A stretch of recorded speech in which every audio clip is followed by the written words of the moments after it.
Voilà, notre campement est levé. Tout est propre derrière nous. On en a même profité pour ramasser des canettes qu'il y avait un peu partout. Une menthe religieuse s'est invitée sur ma serviette ce matin.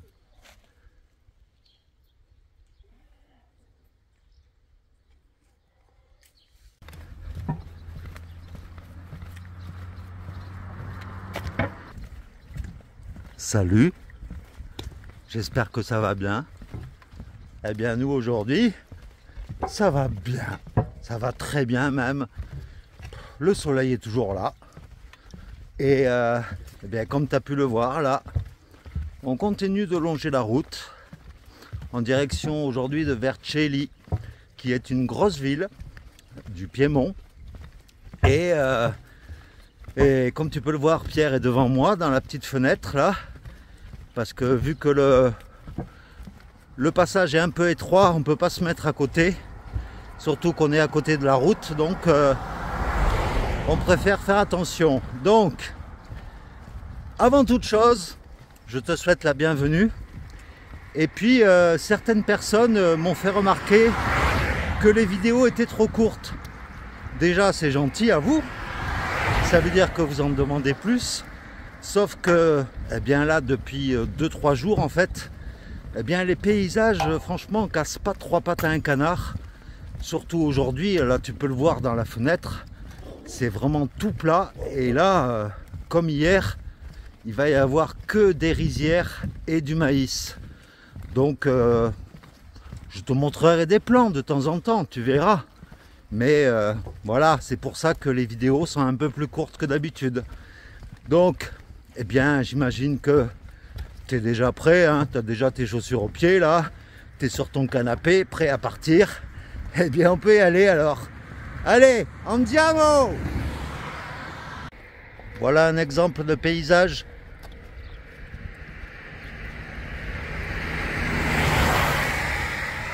Tu avoueras que ça n'a rien d'excitant, hein, surtout au bord de la route. Aucun relief. Rien. Nicht, nada, que dalle. Et quand on regarde derrière nous, eh bien tu vois, les montagnes, elles sont déjà loin, loin, loin. Et également, beaucoup s'inquiètent par rapport à ma tendinite. Déjà, je vous remercie, c'est très gentil à vous de vous inquiéter pour moi. Mais en tout cas, sache que ça va mieux, beaucoup mieux. Hier, par exemple, les 23 km qu'on a fait, j'ai pas eu une seule douleur de la journée. J'y vais mollo, tranquillement. Je passe du Voltaren matin, midi et soir. Je masse bien. Et pour l'instant, ça a l'air de marcher, ça va. Donc, faut croiser les doigts pour que ça dure. Voilà, d'un côté de la route, c'est comme ça.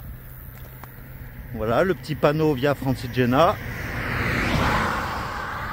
Et de l'autre côté, c'est exactement la même chose. Voilà, rien de bien folichon, hein, franchement. Voilà, rien que pour que tu te rendes bien compte du chemin que nous faisons depuis hier, eh bien, je te laisse là juste pendant 1 minute, eh bien, voir ce que moi je vois. Et tu verras, c'est très très monotone.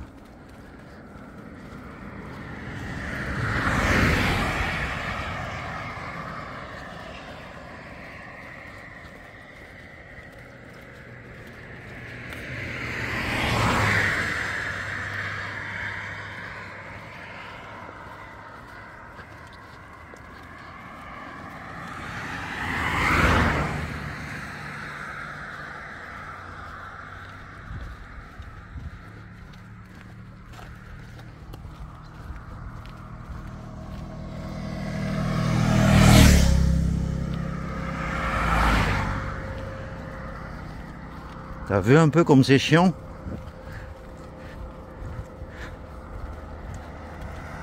Eh ouais. La Via Francigena, c'est comme tout autre chemin de randonnée. C'est pas que des petits chemins dans les forêts.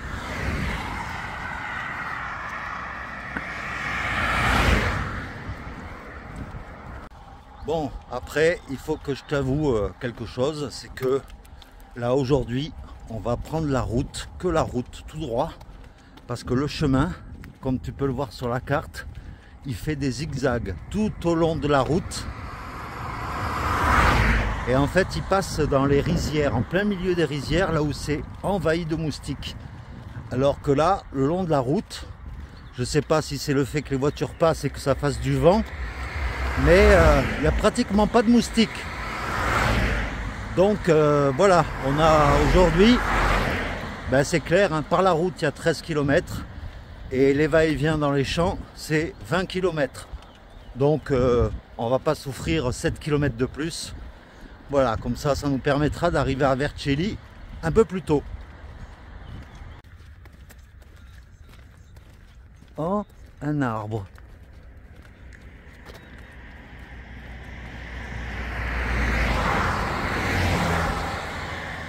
Et vu qu'aujourd'hui on est dimanche, eh bien je te présente la carte de notre progression sur tout le tracé de la Via Francigena, de Canterbury jusqu'à Santa Maria degli Uca, à l'extrême sud de l'Italie. Désolé pour le bruit, hein. Et ben, cette fois-ci je ne me suis pas trompé comme dimanche dernier. Voilà, le petit smiley, il est positionné exactement à Vercelli, là où nous allons être dans à peu près 10 km. C'est vrai que les rizières, vues comme ça, on dirait de l'herbe, hein. Ben non, c'est que des rizières tout ça. Jusqu'au fond là-bas, perte de vue. Et de l'autre côté, c'est pareil.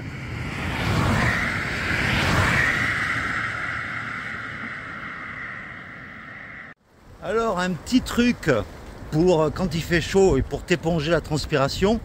Eh bien moi, ma petite serviette microfibre qui me sert habituellement pour essuyer ma tente quand il y a de la rosée, mais là en ce moment ça fait bien longtemps qu'on n'a pas eu de rosée, eh bien je l'accroche à mon sac et habituellement quand je transpire, eh bien, je m'éponge le front et comme ça elle reste accrochée à mon sac.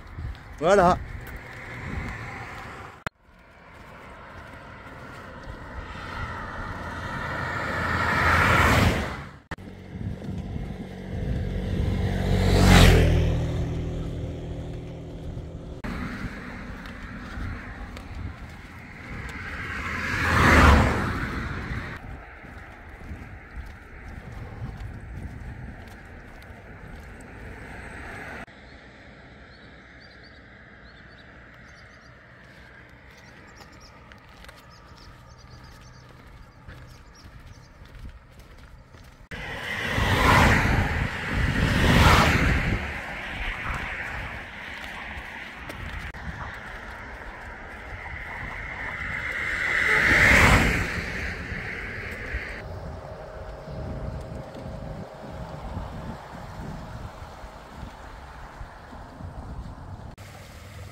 Qu'est-ce qu'il y a comme motard?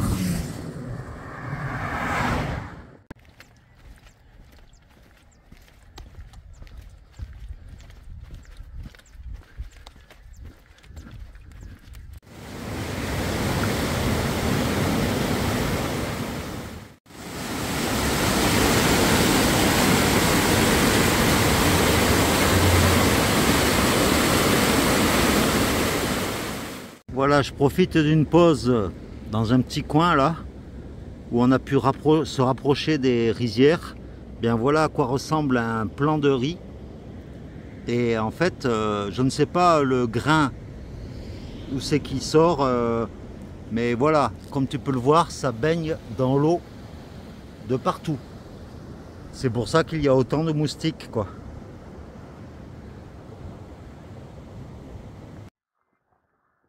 Une autre solution, c'est quand tu es comme ça sur de grandes lignes droites monotones, eh bien, c'est d'écouter de la musique, comme j'avais pu le faire l'année dernière pendant la traversée de la Meseta avec les longeages de route.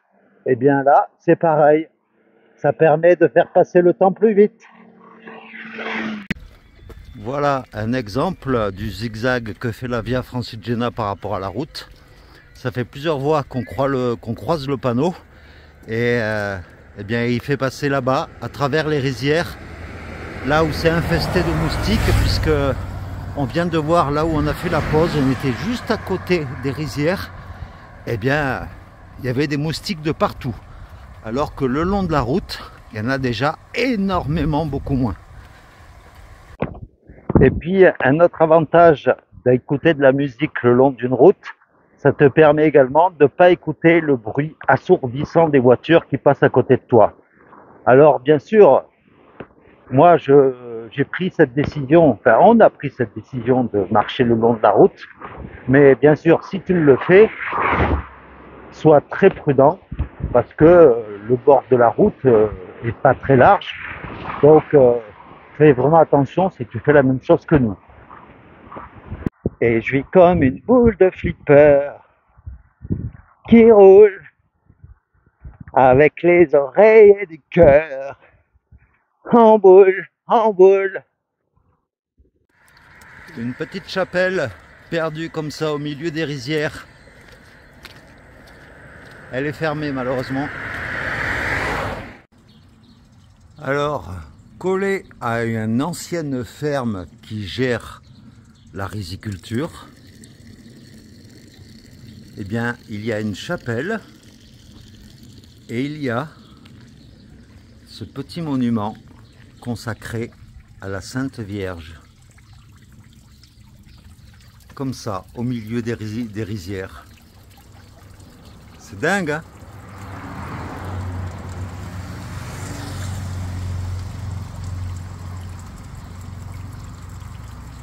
Et ces fermes, en fait, elles datent du début de la culture du riz, en fait, ici en Italie. Et elles s'appellent des cascina. Et il y en a un peu partout, des grands bâtiments comme ça, de fermes, disséminés au milieu des rizières.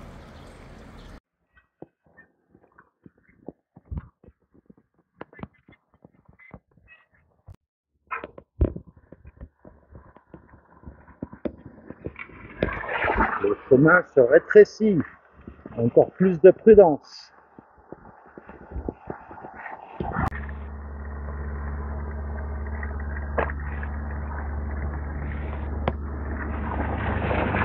Ah, on vient de trouver un endroit à l'ombre là, mais regarde un peu mon t-shirt. Il est entièrement mouillé. C'est horrible. Et nous voilà enfin arrivés à Vercelli. Mais vu que c'est une grande ville, à mon avis, on va mettre du temps pour traverser la ville et arriver là où on veut arriver. Et juste à l'entrée de la ville de Vercelli, que tu prennes le chemin officiel ou que tu coupes par la route comme nous, eh bien tu tombes sur un Decathlon à Vercelli qui est ouvert 7 jours sur 7. Donc au niveau consommateur, le fait que ça soit ouvert tous les jours, ça c'est bien. Bon, ben au final, Pierre a trouvé des paires de chaussettes et moi je voulais un débardeur un peu pour bronzer un peu plus au niveau des épaules quand je marche, mais il n'y avait pas ce que je voulais. Donc c'est pas grave, j'aurai bien l'occasion d'en trouver. Et là maintenant, on se dirige vers le McDo. Ça fait longtemps qu'on n'a pas mangé, histoire de se poser et de prendre des forces. Et le McDo, il est juste en face de le Decathlon. Ben voilà, un peu de malbouffe, ça fait du bien. Donc voilà ce qu'on a pris. Et puis, alors je sais pas si ça se fait en France, mais voilà, des frites avec du fromage et du bacon dessus. Et en dessert, un McFlurry à la pistache. Alors ça, je ne connaissais pas. Est-ce que c'est spécifique à l'Italie? Je ne sais pas. Mais ça a l'air appétissant. Et Pierre, c'est un McFlurry aux sneakers. Bon, ben après avoir pris des forces au McDo, Eh bien, on va rejoindre le Donativo que l'on a réservé hier. C'est en plein centre de Vercelli. C'est à peu près à 2,5 km d'ici. Voilà, on y va, sous la chaleur. Une colonne avec le roi Victor Emmanuel en haut.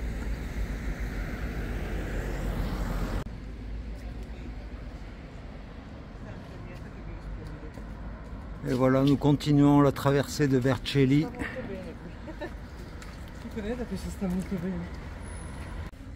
L'avantage, j'en parlais déjà hier, c'est que de traverser des grandes villes comme ça entre midi et 16 h, eh bien c'est beaucoup moins stressant que les villes de par chez nous parce que tout est calme, pas trop de voitures. Et pour une grande ville comme Vercelli, franchement, c'est très appréciable.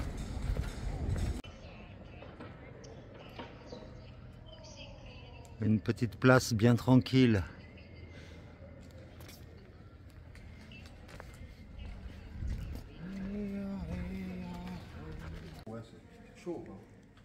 Et voici donc le refuge des amis de la Via Francigena. Voilà. Et puis voilà, ici tu as un dortoir de 8 personnes, 4 lits superposés. Ça va, c'est chouette. Un petit jardin extérieur avec de quoi laver le linge là-bas au fond, le sécher. Et on a une vue sur... je ne sais pas ce que c'est que ce monument, mais je vais enquêter. Et voilà d'où on est parti. Canterbury, Calais, Arras, Reims, etc., etc. Lausanne. Et voilà où on devrait atterrir à la fin, à la pointe sud de l'Italie. Oh, je peux te dire que ça fait du bien hein, de prendre une bonne douche, une vraie douche, et puis de pouvoir se poser là comme ça.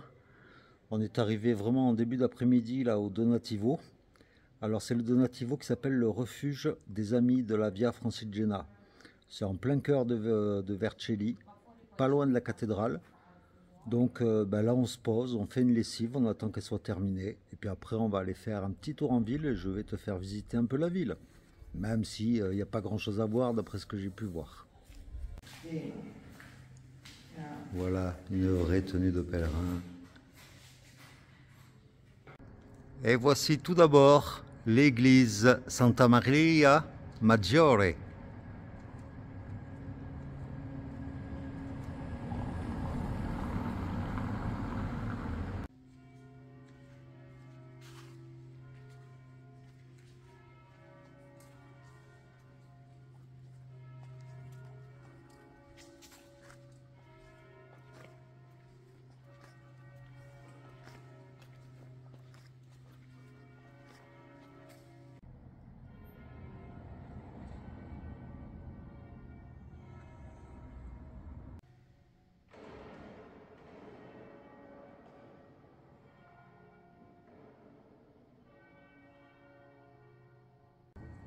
Et tu remarqueras que tout autour, il y a comme des balcons qui servaient peut-être à l'époque pour les gens riches, je ne sais pas. Mais tout autour, il y en a.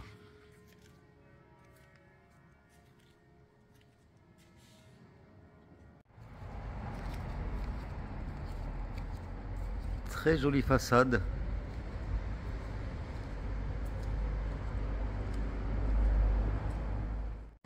Et voici la cathédrale de San Eusebio de Vercelli.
Eh bien, franchement, ce Donativo, comme souvent les Donativos, je l'ai déjà dit, mais franchement, on est très bien accueillis.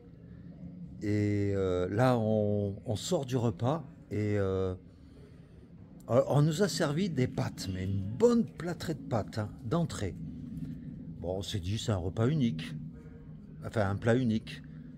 Et après, ils te servent l'entrée en fait. Après, on a mangé une grosse salade, mais salade avec carottes râpées, tomates, oignons, petits haricots, maïs, de la mozzarella. Enfin, et franchement, mais ils inversent. Ils mettent l'entrée après le plat principal.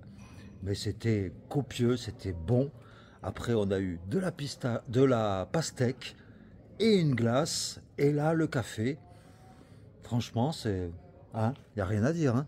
Magnifico. Ah ouais. Non, c'est... bravo ce petit ce Donativo a Vercelli.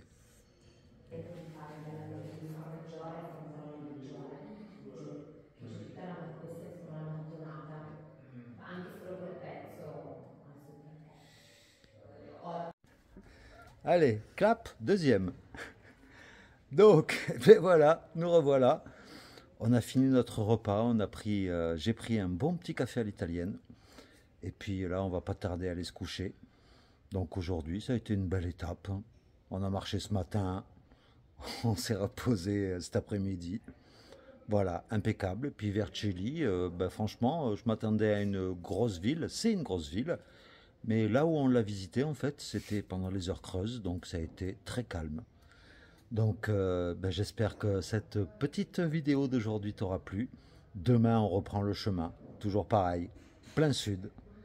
Direction Rome. Hein. On ne change pas de trajectoire. Et puis, et puis donc, ben, on se retrouve demain hein, pour de nouvelles aventures. Et puis Pierre et moi, on te fait de gros bisous. Et puis à demain. Allez, ciao. Ben oui, il y a quelques moustiques, on va rentrer. Allez, ciao, à demain.